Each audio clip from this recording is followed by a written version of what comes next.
Okay, no, it's 11:30 and I welcome you all to this week's MF CASR lunch. And this will be the last MF CASR lunch that I host in the capacity of MF CASR director, because from next week I will be director of another institution, the Norwegian Institute in Rome, and Iselin will host the following or the remaining MF CASR lunches this term. And from August, Liv Ingeborg Lid will take over as MF CASR director. So yeah, stay tuned and log on with us during also in the coming weeks. I am very happy to introduce my colleague Christian Bull today, who will share with us his research on the reception, or perhaps lack of reception, as I understand rightly, of Plato in Coptic Egypt, early Christianity. So I look very much forward to hear what you have to say about that. And as always, all comments and questions are welcome after the presentation. Please use the chat or the Q&A function, and I will moderate the conversation afterwards. So Christian, the floor is yours. All right, the virtual floor. The virtual floor. Yeah, thank you, Christian. And I hope we get a chance to go to visit you in Rome at some point.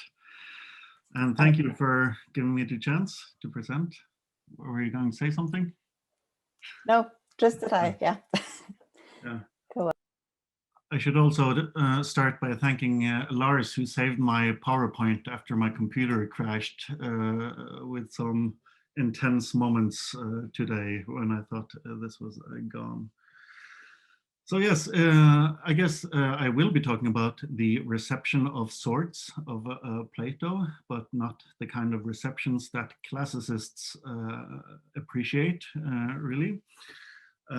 So the focus of my talk today will be this snippet, an excerpt of Plato's Republic, chapters 588b to 589b, in Codex 6 of the Nag Hammadi Codices. In fact, this is only a 4-page long excerpt, and pages you see a facsimile of to the left. And in fact, the translation of this piece is of such a quality that it took 30 years from the discovery of these texts in 1945 until the first scholar realized that this was Plato. And as one scholar of the textual tradition of Plato said, this little piece is of no value for the history of the text at all. So then you might ask, why should I bother you and talk about this text for only 15 minutes, but still time is valuable? And I think it is, in fact, a very interesting text for 3 main reasons. One being that it is one of very few 4th and 5th century manuscripts of Plato at all. Second, it is the only Greek philosopher translated into Coptic, with one tiny exception that I will return to later on. And finally, what a lot of scholars have seen as mistranslations might in fact be tendentious interpolations. And if that is the case, then it raises the interesting question, what is this tendency? So what lies behind these very interesting and somewhat confusing departures in the Coptic translation from Plato's Greek? So my plan for today is not to go through the text and highlight every discrepancy between the Coptic and the Greek original, But I thought it better to highlight this context and talk about the reception of Plato in primarily the 4th, partly 5th century Egypt. And then towards the end of my talk, I'll highlight two of the odd discrepancies from Plato's Greek, and tell you what my hypothesis is that might have informed these discrepancies. So that was my plan for today. So I want to start in Alexandria, and Alexandria, of course, becomes beside Athens, and often more than Athens, a sort of main center for Platonism and Greek culture as such. And in Alexandria, you have a vibrant Platonic tradition. And in late antiquity, this becomes predominantly what we refer to as Neoplatonism. Of course, this is a modern term. The ancient adherents merely called themselves Platonists. But it is after this fellow Plotinus and his very innovative interpretations of Plato that we talk about a Neoplatonism. And this continues in Alexandria into the 6th century before it gradually disappears together with the Platonic Academy in Athens. And Neoplatonism, in fact, in late antiquity becomes the predominant philosophical school, so that the other main schools like Aristotelianism, Stoicism, Epicureanism, they are far less importance than Platonism in late antiquity. So I'm not going to go through all of these people to the left, but this is just to illustrate the number of names associated with the Platonic tradition in Alexandria. But of course, there were also Christians that were very much engaged in the Platonic tradition in Alexandria. And pride of place here has to go to Origen, the 3rd century highly controversial Christian theologian, who really engaged with Platonism, especially to the degree that he was himself actually excommunicated centuries after his death in the 6th century. But by this time, his legacy was such that it had influenced a lot of other Christians. And it might be possible, in fact, to say that after Origen, the main sort of Christian Platonism can be called Origenism, because of a lot of these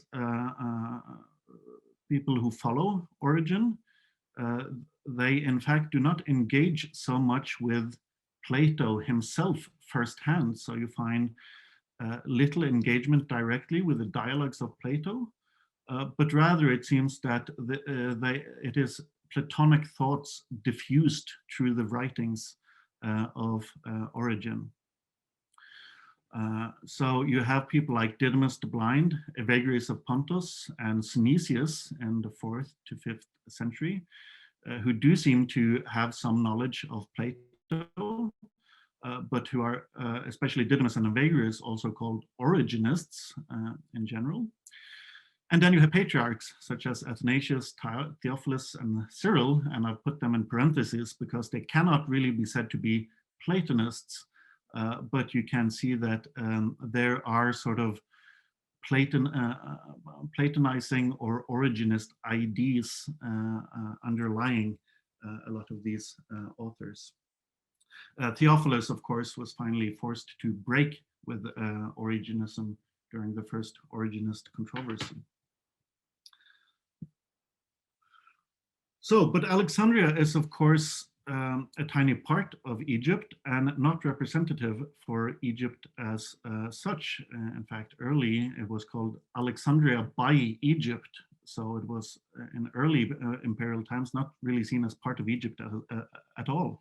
more of a Greek polis. So what is the case then in the rest of Egypt? Well, in the literary record, we find very little traces of Platonists. There's this fellow called Alexander of Lycopolis in the late 3rd century, who seems to have run a philosophical school, but we know of him only through a polemical treatise against the Manichaeans. And it is unclear even if his philosophical school was in Lycopolis or in Alexandria, and it's only his name that makes him seem like he's from Lycopolis. Then you have this fellow Zosimus of Panopolis, who's really an alchemist, is what we know him known as in posterity. But he refers to himself as a philosopher, and he quotes Plato, whom he calls the thrice great Plato, several times. And of course, there's the Nag Hammadi Codices up in Nag Hammadi. So these are some of very few traces of the influence of Plato outside of Alexandria. So I wanted to briefly go through some of the papyrological evidence for Plato. In fact, we have several papyrological fragments of Plato, especially from the 2nd century of the Common Era, in the height of the Roman Empire's strength.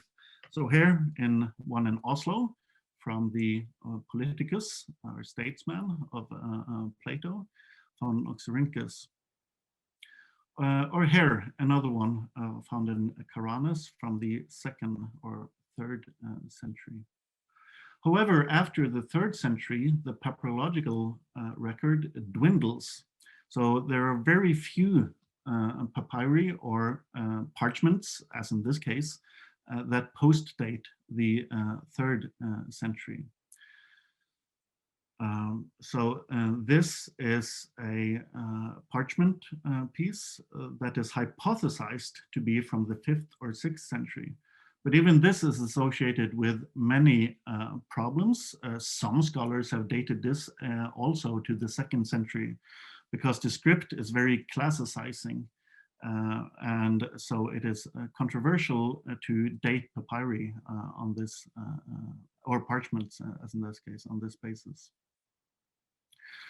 So to give you an overview of this incredibly steep decline of manuscripts for Plato, I can show you the Trismegistos database that shows a search on Plato, where nearly everything is in Greek. You see one Coptic, and that is our fragment. The rest is in Greek.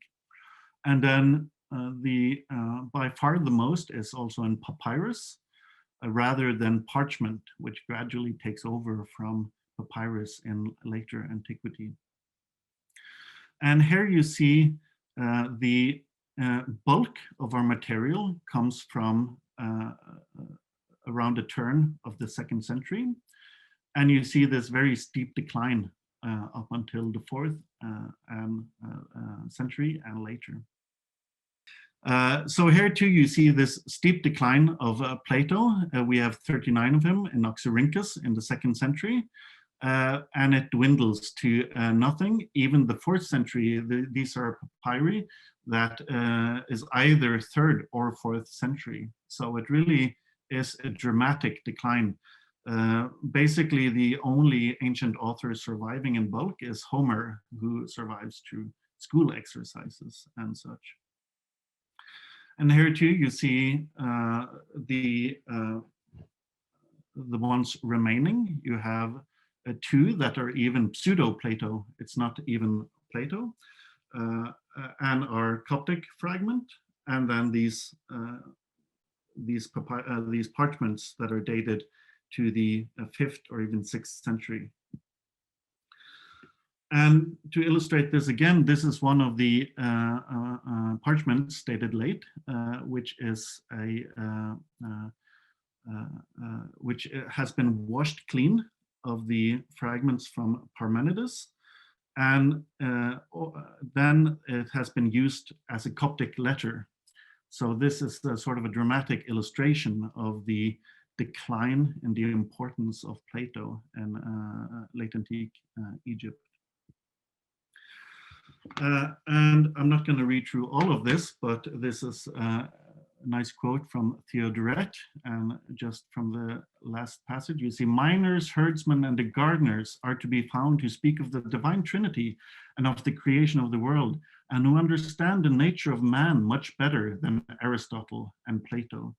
So this illustrates that now biblical truth has really taken over from the philosophers here. This is one of the few exceptions. So this is the only other philosophical text that survived in Coptic. The rest are Christian texts. And this seems to have been a collection of sayings of the Greek philosophers. And in form, they are very similar to the sayings of the Desert Fathers. So it collects often anonymous sages or philosophers, and then very sort of commonsensical statements, and with an interpretation. So I'm sorry, according to my watch, I'm supposed to be done already. Do I still have some minutes? Yes, a few, 2 more minutes. All right. Okay, yeah. Yes. All right, so let's talk now about the fragment itself. So the Nag Hammadi Codices is a series of 13 codices in Coptic, and they were found in Upper Egypt, near the cliffs in a jar, according to the famous find story. And they were, of course, found in this monastic heartland where the Pacomian federations had several monasteries close by, which has led to recent researchers such as Hugo Lundhaug and myself, who are inclined to see these Christian Pacomian monks as the likely copyists and readers of the Nag Hammadi Codices. So most of these texts are heterodox Christian texts.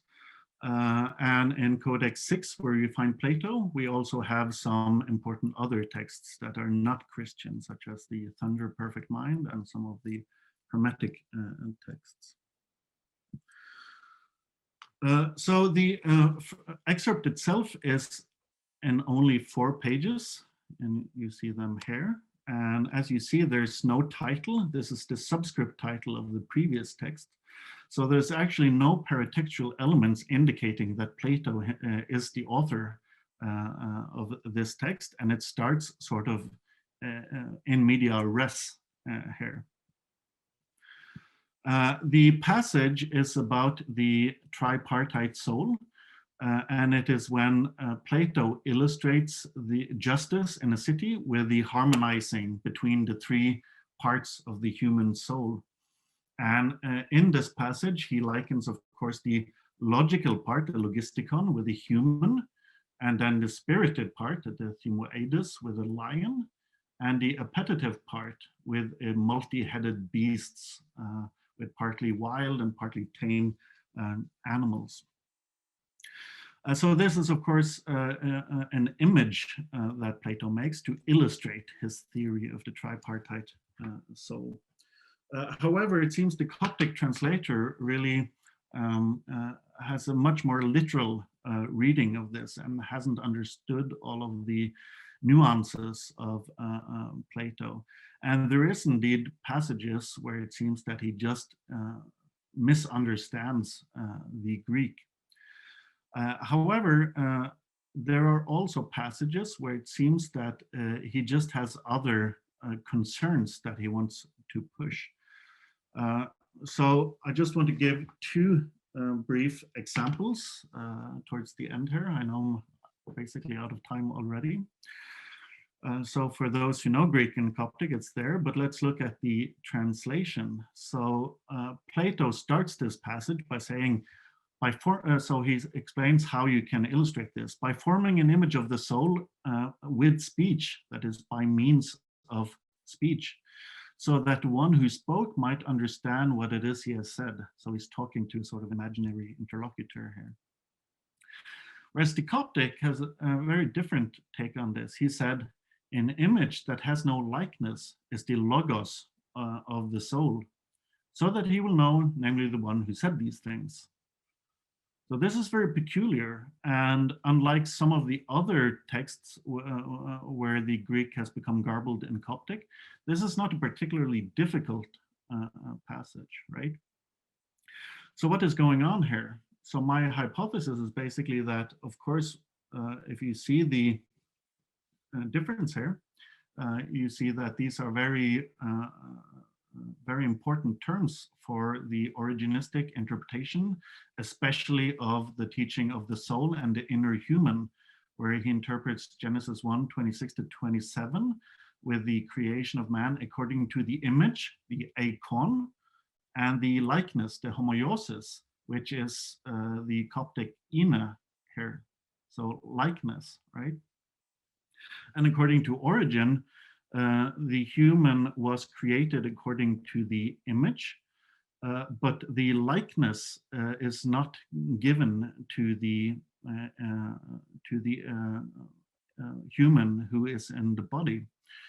And the logos, of course, being the rational part of the soul. So what he's saying here, it seems, is that the logos of the soul, the rational part of the soul, is an image that has no likeness, which in fact tallies fairly well with what Origen says. And so my hypothesis then, and there are several other passages that I can't go into now, is that there is in fact Origenist interpretations going on here, not just a mistranslation. And this is the final one I wanted to show, is much more complex also in the Greek.